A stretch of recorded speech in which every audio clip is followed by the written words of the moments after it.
Nah, di sini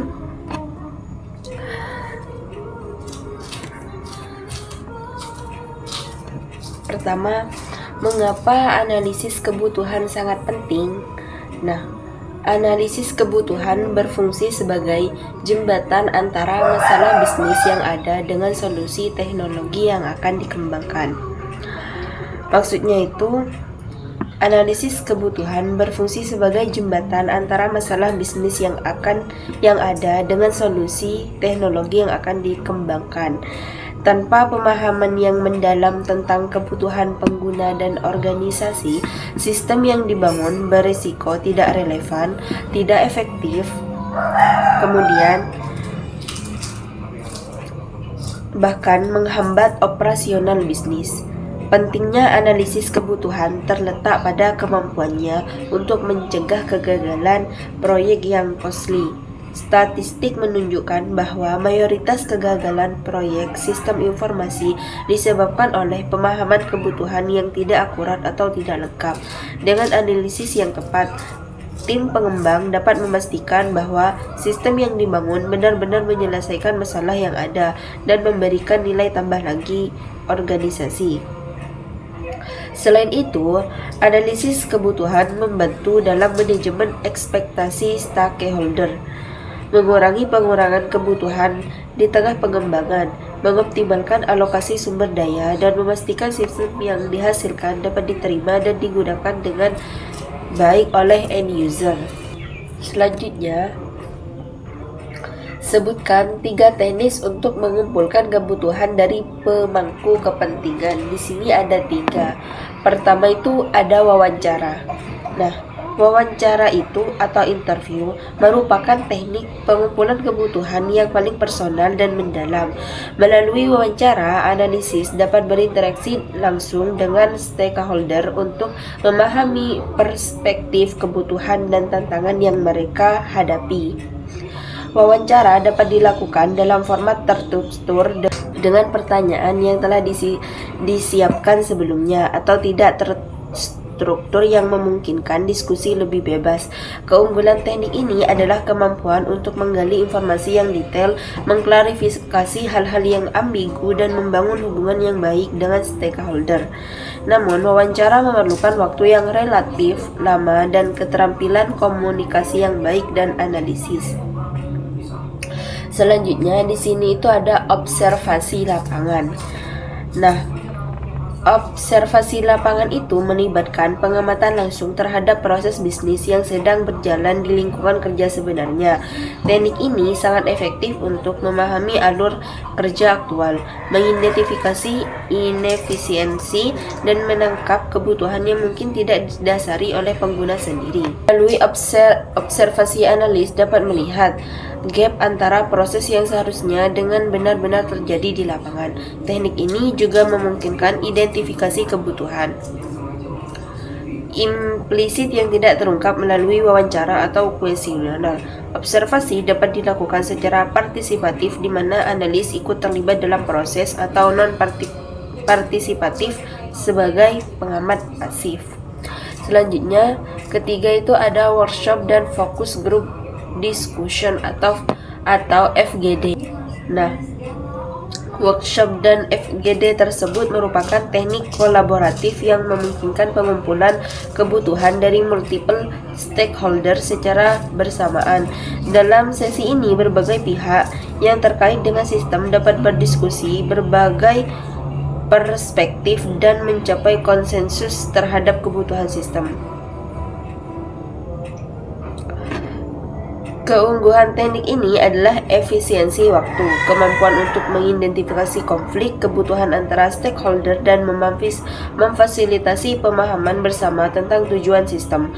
Workshop biasanya lebih terstruktur dengan agenda yang jelas, sementara FGD cenderung lebih fleksibel dan diskursif. Teknik ini sangat efektif untuk validasi kebutuhan yang telah dikumpulkan melalui metode lain dan untuk membangun buy-in dari stakeholder terhadap hasil analis. Setiap teknik memiliki kelebihan dan keterbatasan masing-masing, sehingga pendekatan yang optimal biasanya mengombinasikan beberapa teknik untuk mendapatkan pemahaman yang komprehensif tentang kebutuhan sistem informasi. Selanjutnya, sebutkan metode apa saja yang cocok untuk mengukur kepuasan pengguna user experience. Pertama, di sini ada sistem usability scale atau SUS. Nah, SUS adalah salah satu metode paling populer dan reliable untuk mengukur usability aplikasi. Maksudnya di sini, metode ini menggunakan kuesioner dengan 10 pertanyaan standar yang dinilai menggunakan skala Likert 1-5. SUS memberikan skor komprehensif antara 0 sampai 100 yang mengindikasikan tingkat kemudahan penggunaan aplikasi. Skor di atas 68 dianggap sebagai above average, sementara skor di atas 80 menunjukkan excellent usability. Keunggulan SUS adalah standarisasi yang memungkinkan perbandingan antar aplikasi, mudah diimplementasikan, dan memiliki validasi yang telah teruji secara akademis. Selanjutnya, nomor 2 ada Net Promoter Score atau NPS. NPS sangat efektif untuk mengukur kepuasan secara keseluruhan dan prediksi pertumbuhan organik aplikasi melalui word of mouth. Maksudnya di sini adalah NPS mengukur loyalitas pengguna dengan menanyakan satu pertanyaan kunci: seberapa besar kemungkinan Anda merekomendasikan aplikasi ini kepada teman-teman atau kolega, dengan skala 0 sampai 10. Berdasarkan jawaban, pengguna dikategorikan menjadi promoters 9 sampai 10, pasif 7 sampai 8, dan retractors 0 sampai 6. Skor NPS dihitung dengan mengurangi persentase detractors dari persentase promoters. Jadi seperti itu. Selanjutnya ketiga ada Customer Satisfaction Score atau CSAT. CSAT ini memberikan insight yang jelas tentang area yang perlu diperbaiki dan mudah dipahami oleh stakeholder non-teknis. Hasil CSAT biasanya dinyatakan dalam persentase pengguna yang memberikan rating positif. Maksudnya di sini CSAT mengukur tingkat kepuasan pengguna terhadap aspek spesifik dari aplikasi menggunakan pertanyaan langsung seperti seberapa puas Anda dengan aplikasi ini dan skala rating tertentu. Metode ini fleksibel dan dapat disesuaikan dengan berbagai aspek aplikasi seperti interface, kecepatan, fitur, atau support. Seperti itu. Selanjutnya nomor 4 ada User Journey Mapping dan Analitik.